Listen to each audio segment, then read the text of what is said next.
ainsi de résolu. Nous pouvons vraiment nous lancer maintenant dans le vif du sujet.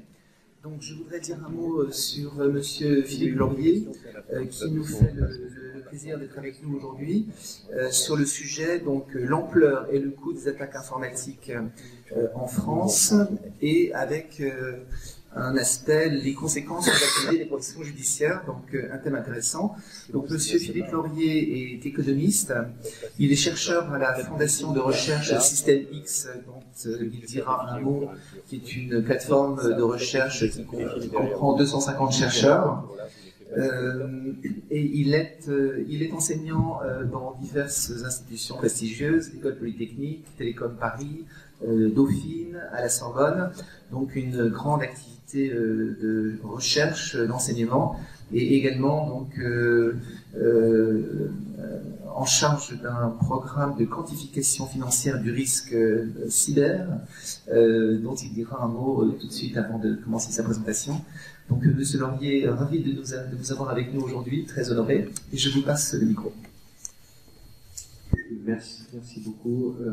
On va essayer de dépasser justement le stade, qui sera l'essentiel. Combien coûte une attaque informatique? Donc une information intéressante pour les assureurs, pour les entreprises, pour peut-être demain pour les étudiants, puisqu'ils vont être certainement parmi les principales cibles qui vont être visées dans les prochaines années, à mesure que les entreprises vont mieux se protéger. Donc, je pense par exemple aux doctorants, que vaut 2 mois de rédaction de thèse, si ça a été mal sauvegardé, etc. Réfléchissez à cette valeur du temps passé sur un travail et combien ça pourrait coûter en termes de rançon. Donc l'étude qui a été faite depuis maintenant 3 ans, à 2 par 1, Airbus, l'ANSSI, qui souhaitait mieux connaître ce qui est en dessous du radar, c'est-à-dire des attaques sur des petites structures, typiquement une entreprise de 20 personnes par exemple. Ce sont des informations qui remontent difficilement, parce que les gens ne portent pas tellement plainte, parce que il n'y a pas toujours une omerta éventuellement. Donc c'était un travail de recensement, et je vais m'attarder 2 secondes sur le mode opératoire.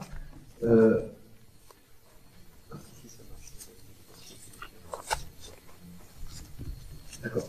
Sur le mode opératoire, donc, on couvre tout le territoire. On a été voir à peu près 80 entreprises. J'entends par là vraiment se déplacer sur le terrain. Il y a quelques temps, là, c'était dans la Drôme, une petite entreprise. Ça consiste vraiment à bloquer une journée pour aller rencontrer les victimes, passer plusieurs heures avec elles. Tout le territoire, donc tout type d'entreprise.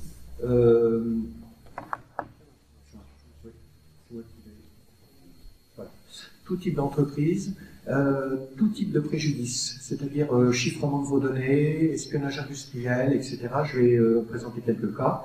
Et puis on commence à déjà voir qu'il y a des professions qui vont être plus touchées que d'autres.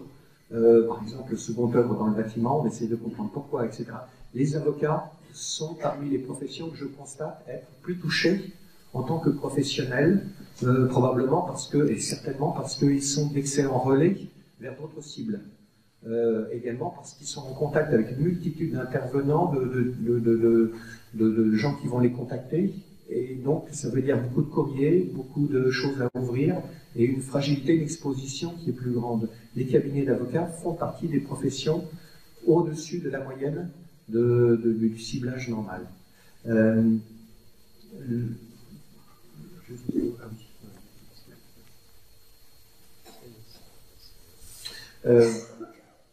On va également essayer de comprendre ce qu'est la fragilisation des personnes, des équipes. On va dire le patient doloris, les dépressions nerveuses, tout ce qui dans une entreprise va avoir un impact immatériel sur les biens, sur l'efficacité de l'entreprise et puis sur les personnes. Voilà. Un petit exemple de cabinet d'avocats qui a été instrumentalisé il y a 2 ans à peu près. C'est pour une attaque sur à peu près 4000 ordinateurs d'une grande entreprise française, mais répartie sur toute la planète. Et il s'agissait ici d'envoyer à ces 4000 ordinateurs le matin un mail piégé, sous couvert évidemment en passant par un cabinet d'avocats qui avait eu son système d'information mis sous contrôle. Et sur les 4000, comme le système d'information, le RSSI, enfin le responsable de la sécurité a bien réagi, il y a eu 4 personnes sur 1000 qui ont piqué et qui ont commencé à diffuser un virus. On est là sur un cas typique. Je reçois un courrier d'avocat. Bien sûr, ça ne me concerne pas, mais il y a la curiosité, il y a etc. Et puis, pourquoi moi? Est-ce qu'il y a une information importante, gênante, déstabilisante, une mauvaise nouvelle? Vous voyez que là, on va avoir quelque chose d'assez simple qui va être mis en œuvre et qui utilise la renommée d'une profession. Autre cas typique qui là avait donné lieu à un dépôt de plainte, c'est une vieille affaire, je vais passer au courrier suivant qui est plus intéressant. Elle remonte à 2000, c'est l'espionnage industriel probablement, puisque c'est toujours difficile à démontrer.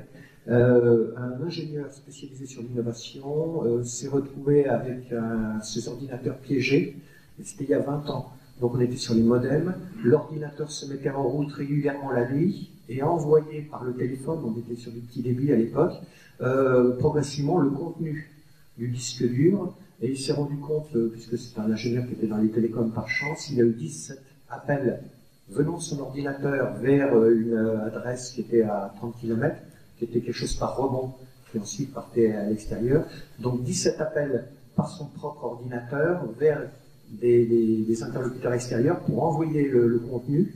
Et c'était dans les semaines qui précédaient un gros procès en contrefaçon qui opposait ce consultant d'innovation qui était le conseiller d'un plaignant face à une multinationale.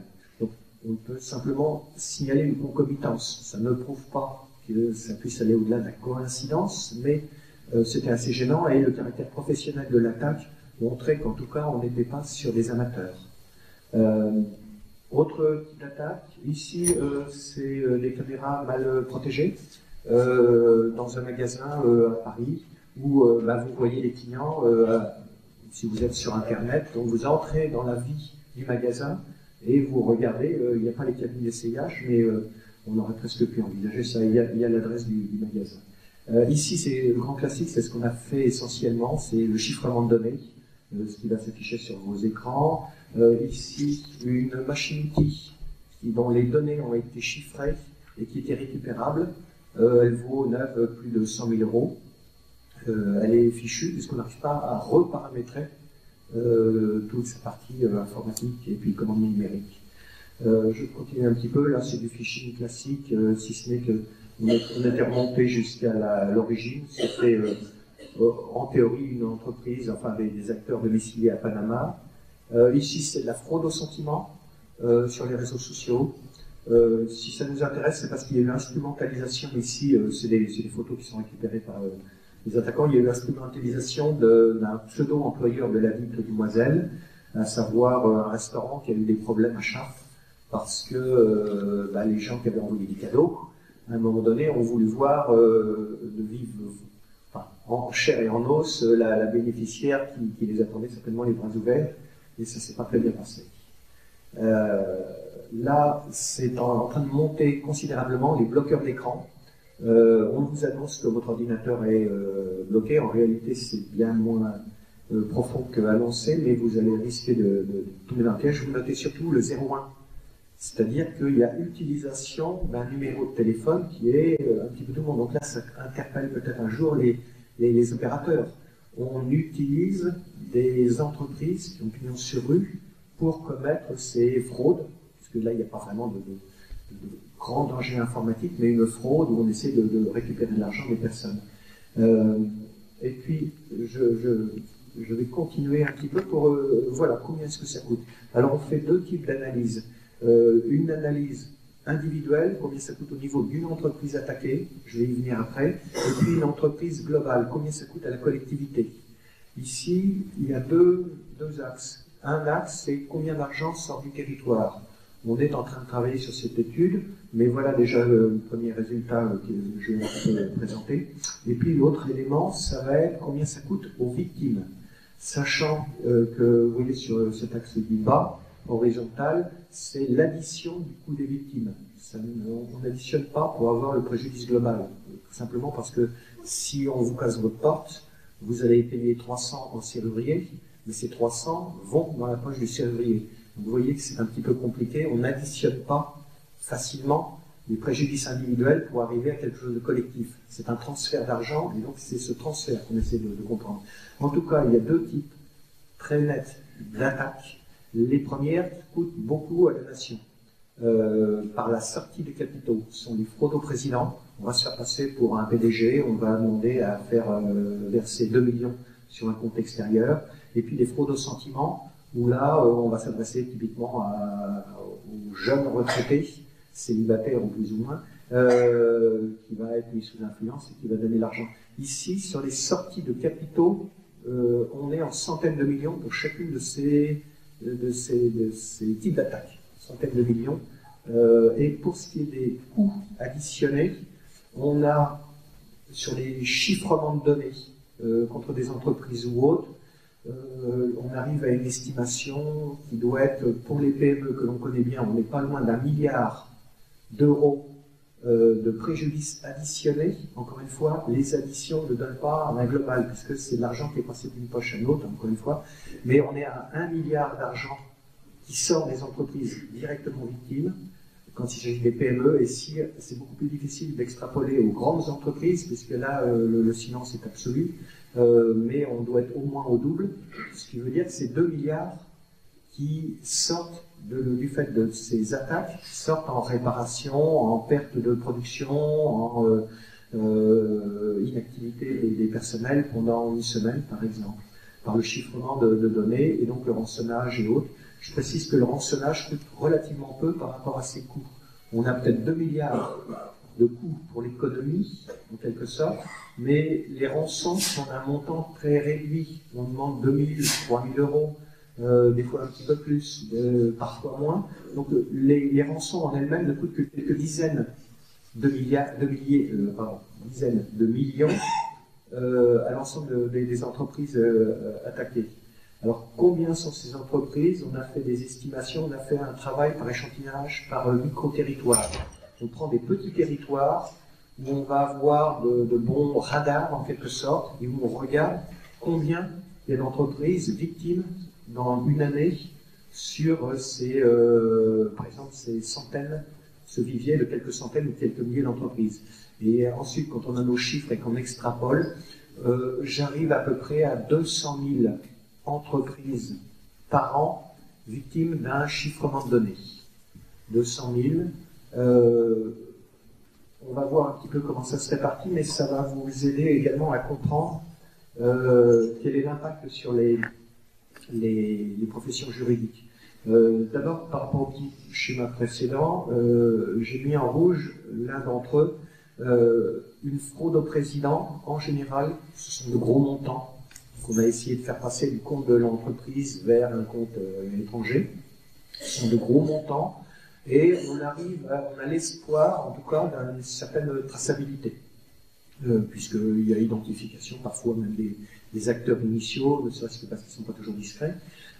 Donc ici, les entreprises, lorsqu'elles veulent ou lorsqu'elles sont obligées de médiatiser un petit peu ça, vont prendre un avocat, vont évidemment aller porter plainte, etc. Donc il y a entrée du monde judiciaire dans ce type d'attaque, quitte à ce que ça essaie de rester le plus discret. Alors cette entrée du monde judiciaire dans le quotidien des entreprises victimes, on va le trouver beaucoup moins, par exemple, pour le chiffrement de données. Et pourquoi? Parce que ça va être le tableau d'après. Ici, c'est pour le chiffrement de données, c'est une première analyse des coûts. Combien coûte une attaque? Je vous ai dit, il y a à peu près 200 000 entreprises victimes. Je vous ai donné les coûts globaux à l'échelle d'une nation. À l'échelle d'une victime, d'une entreprise, par exemple, de 10-20 personnes, combien est-ce que ça coûte en moyenne? Et ben, on est sur des chiffres qui nous ont beaucoup surpris, qui sont très inférieurs à ce qu'on s'attendait à trouver, qui sont en général publiés. On est sur des entreprises qui, par attaque, perdent quelques milliers d'euros, c'est-à-dire j'ai perdu une journée, 2 jours, j'ai perdu, etc. Le coût moyen est faible. Vous voyez ici donc en milliers d'euros pour ce qui est de la dite moyenne. Pour ceux qui connaissent un peu les statistiques, le mode, c'est-à-dire la tranche des entreprises qui a le plus de dégâts, on est en centaines d'euros. C'est-à-dire, pour le dire autrement, la plupart des attaques qui ont lieu ne coûtent pas chères, mais elles sont très nombreuses. Ça va être classiquement, je perds 500, je perds 1000 parce que j'ai perdu une demi-journée, j'ai pas fait venir l'informaticien, j'ai remis en route, j'avais mes sauvegardes, etc.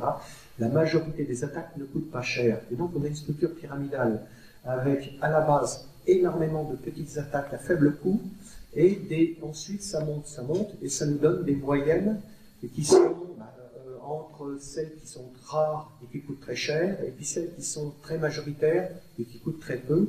On a des moyennes, comme je disais, en milliers d'euros. Typiquement 5 à 10 000 euros en moyenne pour des entreprises de jusqu'à 20 employés. Ça veut dire quoi? Si mon cerveau a du mal à fonctionner avec les trois écrans à la fois. À la fois on se sent puissant, important, et en même temps, ça ne se traduit pas manuellement par les bons réflexes. Ça veut dire quoi? Ça veut dire que quand vous avez 3 000 euros de préjudice, dont une grande partie n'est pas récupérable, est-ce que vous allez ajouter une demi-journée passée à aller porter plainte au commissariat ou à la gendarmerie, avec un accueil qui est très variable? On a parfois des gens qui sont excellents en termes d'accueil, et puis d'autres, on a eu un cas où la personne qui a été portée plainte en disant « moi chiffrer mes données », le gendarme qui était en face a vérifié et dit « la loi autorise à chiffrer les données, je n'ai pas motif à enregistrer le plainte, on a le droit de chiffrer les données ». Alors il a expliqué que ce n'était pas lui qui les avait chiffrées, mais c'est la loi et la loi, et donc on a été au bout du raisonnement, il est reparti comme ça. Mais ça veut dire quoi? Ça veut dire que si vous avez un préjudice à 3 000, vous n'irez pas nécessairement porter plainte, vous ne prendrez pas nécessairement un avocat, etc. Et puis, sur un cryptovirus, le nombre d'attaques qui aboutissent à une arrestation est suffisamment rare, même extrêmement rare, pour ne pas motiver à lancer une procédure qui est dans le symbolique ou dans le fait que j'ai une assurance, je voudrais montrer à mon assureur qu'il y a bien un préjudice, la preuve, quelque sorte, j'ai porté plainte. Une grande partie des entreprises ne portent pas plainte et encore plus grandes n'iront pas voir un juriste, un avocat pour voir jusqu'où ça peut aller. Je vais mettre tout à l'heure un bémol sur cette première analyse.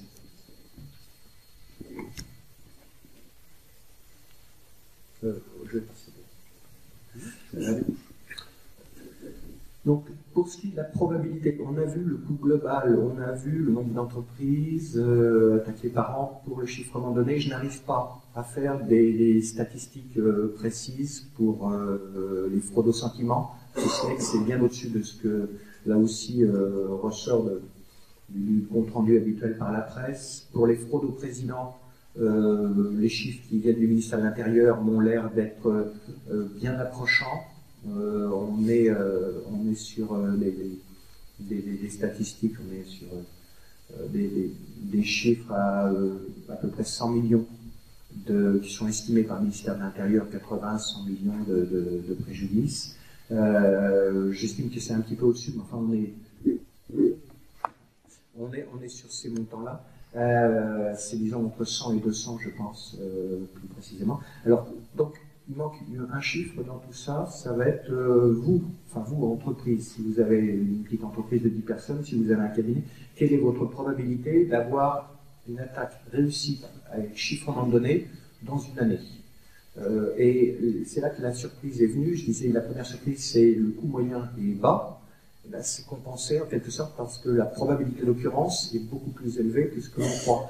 Et on est sur des chiffres, alors c'est toujours difficile, mais on est à au moins 3%, probablement plus, 4%, peut-être un peu plus, parce qu'à un moment donné, c'est difficile de recenser ce qui ne lève pas la main, ce qui... on est sur... donc, ça veut dire que sur 30 entreprises, même sur 20, vous êtes à peu près sûr que dans l'année, il y en a une qui va avoir une attaque réussie. La plupart des cas, je reviens là-dessus, ça ne sera pas une attaque qui va coûter très cher. Mais ça veut dire que vous réunissez 30 entreprises, il y en a une qui sera victime cette année, au moins, à minima. Ça signifie également une diffusion, si on peut dire une démocratisation, malheureusement, du statut de victime. On n'est plus sur l'image, vous voyez, avec l'entreprise qui a 3 millions de préjudices, on a vu Saint-Gobain, on a vu Renault, ce sont des chiffres, cette fois-ci en dizaines de millions. Et puis, il y a l'autre partie, c'est cette myriade de petites victimes pour des attaques qui polluent le quotidien, qui vont vous faire perdre de l'argent, qui vont vous faire perdre du temps, qui de temps en temps détruisent l'entreprise. Le nombre de décès est assez faible dans l'immédiat. Il y en a un petit peu, évidemment, au bout de 15 jours, si vos données sensibles sont chiffrées, il y a des entreprises qui sont obligées d'arrêter. En général, ça handicape l'entreprise et puis elle mourra, si on peut dire, de sa belle mort quelques temps plus tard, parce que l'attaque lui a créé une nuisance qu'elle n'arrivera pas à récupérer en 6 mois, 1 an, et donc elle va être sur la mauvaise pente du décès. Ici, donc, ça vous permet d'avoir un petit panorama global. J'en viens sur le fait des attaques plus nombreuses. Peut-être un petit mot sur notre manière de travailler. Donc, on identifie des entreprises victimes. Les pouvoirs publics n'ont pas le droit de nous communiquer des noms. La gendarmerie, la police, la justice ne communiquent pas là-dessus. Donc, on trouve nous-mêmes les victimes, puisqu'on est un centre de recherche et on a tout à fait le droit d'aller à la rencontre de ces victimes. On se déplace, on passe plusieurs heures avant avec. Souvent, on a précédé par des entretiens téléphoniques, on garde le contact pour savoir ce qui va se passer 6 mois, 1 an après, quel est leur regard a posteriori. Donc c'est du dialogue. C'est pas simplement, on n'envoie pas un questionnaire. Il n'y a pas de questionnaire, on va passer 2 heures avec un PDG.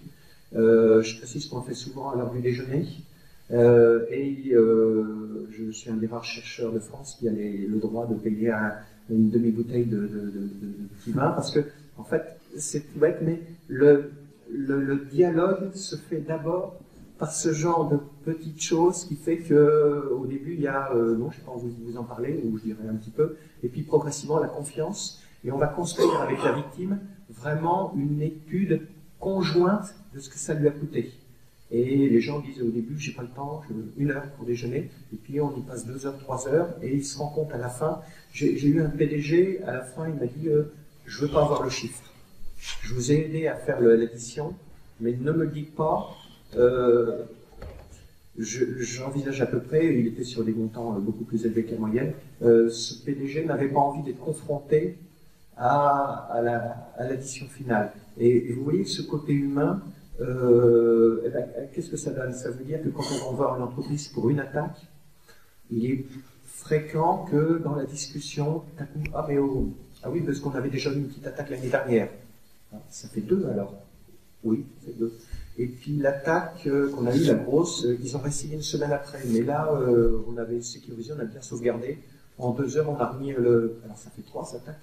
Et vous vous apercevez, quand le dialogue se fait, quand la proximité humaine s'est établie, que les gens, y compris pour des événements qu'ils avaient un peu oubliés, que leur mémoire avait occulté et autres, ça revient et vous faites un recensement qui est bien au-delà de ce que d'habitude ressort par si vous envoyez un questionnaire INSEE, oui, non, crochet, et on est sur des montants bien plus élevés en quantité, à nouveau pas en gravité.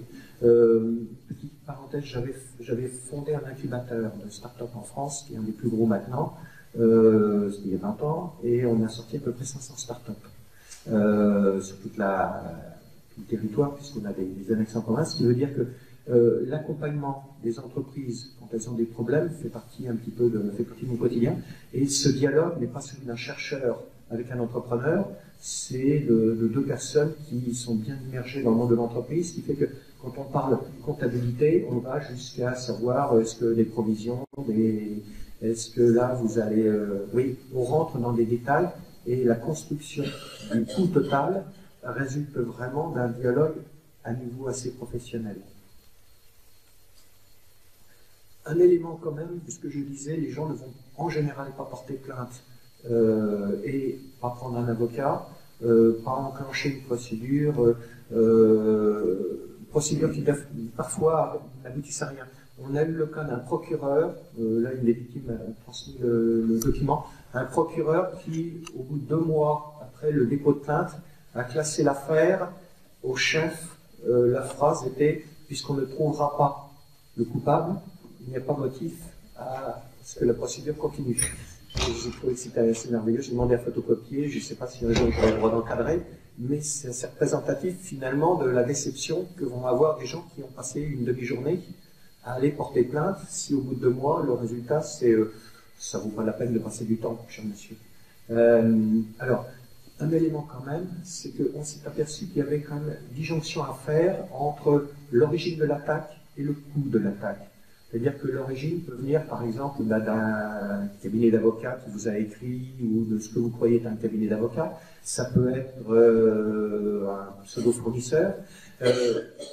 Voilà ce que l'attaque va vous coûter. Et puis, on se rend compte que cette attaque n'a pas coûté ce qu'elle aurait dû coûter.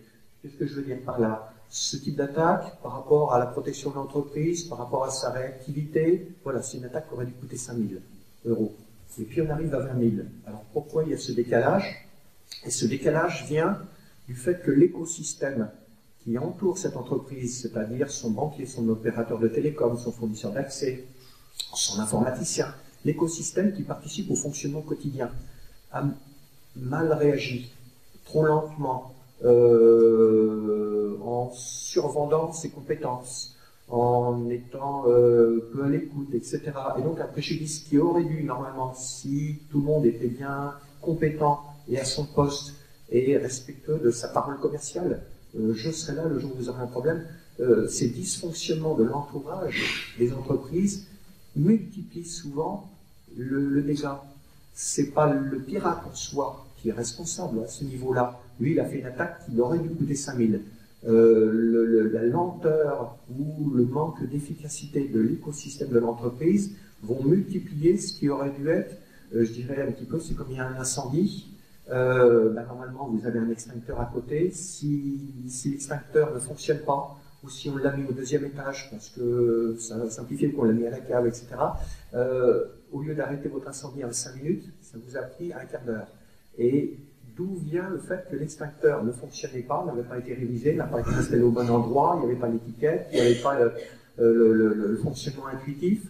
Là, on s'aperçoit que tout à coup, il y a une quantité d'autres acteurs qui sont des multiplicateurs de dégâts. Et qui sont ces multiplicateurs? C'est en général d'autres entreprises avec lesquelles vous êtes en partenariat contractuel. Ils vous ont fait une promesse, vous avez signé, vous payez régulièrement, si c'est des abonnements ou autres. Et donc, ça va être quoi? Ça veut dire qu'on va avoir, bien sûr, là, je prends ce qu'on appelle la chaîne logistique, pour faire anglais la supply chain. Vous avez vos fournisseurs, vous avez, etc. Il n'y a pas tellement, pour le moment, de dégâts constatés venant de mon fournisseur, de mon client. Si, il y a le fait que, par leur entremise, on va tout à coup avoir un virus dans votre entreprise.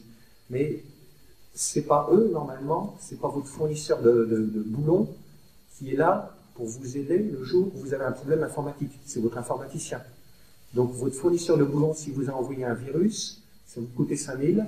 Et votre informaticien, parce qu'il n'a pas bien réagi, parce qu'il n'a pas bien configuré votre système de protection, ça va vous coûter 20 000. C'est-à-dire que votre fournisseur vous a coûté 5 000 et votre informaticien vous a coûté 15 000. Si je suis un petit peu clair. Voilà. Là, ça va être un autre cas il y a eu un dépôt de plainte. C'est un banquier qui se retrouve avec une plainte de la part d'un de ses clients, puisque ce banquier a été un petit peu fragile sur le fait qu'il a autorisé par une de ses filiales étrangères un clone de l'entreprise victime à être créé, ce qui permettait de bifurquer l'argent vers ce clone à l'étranger. Donc là, il y a eu de la part du banquier une défaillance dans ce système interne qui a autorisé à ce qu'une filiale a un vrai client et puis une autre filiale a le faux. Et il ne recoupe pas en poste ce qui aurait dû normalement être un activateur d'alerte. Il y a quelque chose de pas normal. J'ai un autre cas là récemment, une entreprise victime. Un phishing, enfin un hameçonnage, il donne son numéro de carte et puis il se rend compte que non, c'est pas le fisc probablement. Et dans le quart d'heure, il téléphone à son banquier.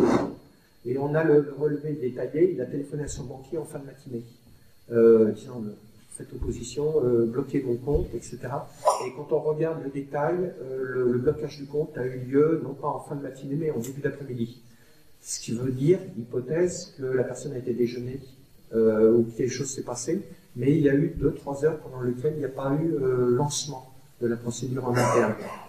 Vous voyez que là, on va avoir des possibilités de dysfonctionnement qui ont une importance, une conséquence comptable, mais qui peuvent avoir, puisque vous êtes dans le monde juridique, une traduction Ensuite, sur les 20 000 € que j'ai perdus, il y en a 15 000 qui sont dus à l'inefficience de quelqu'un. Là, peut-être je vais aller voir le monde des avocats en disant l'essentiel de mon préjudice, c'est pas le pirate, c'est monsieur un tel qui est domicilié, registre du commerce, etc.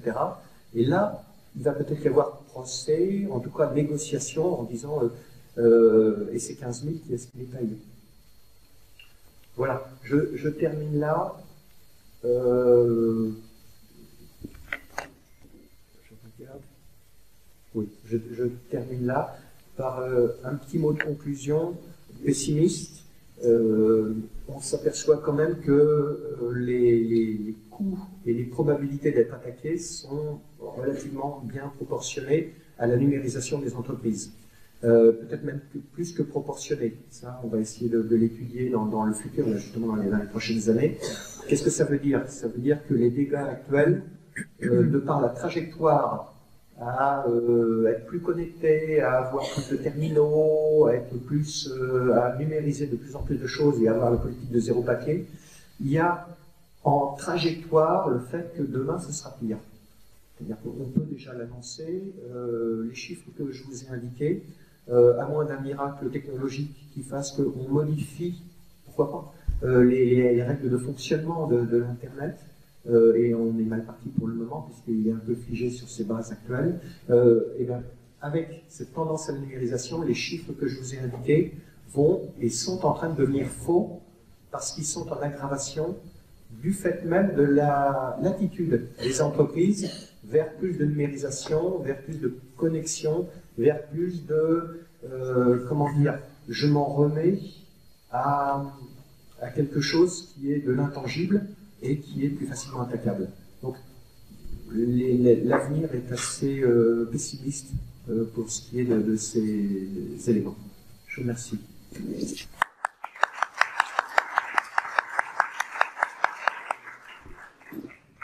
Merci beaucoup.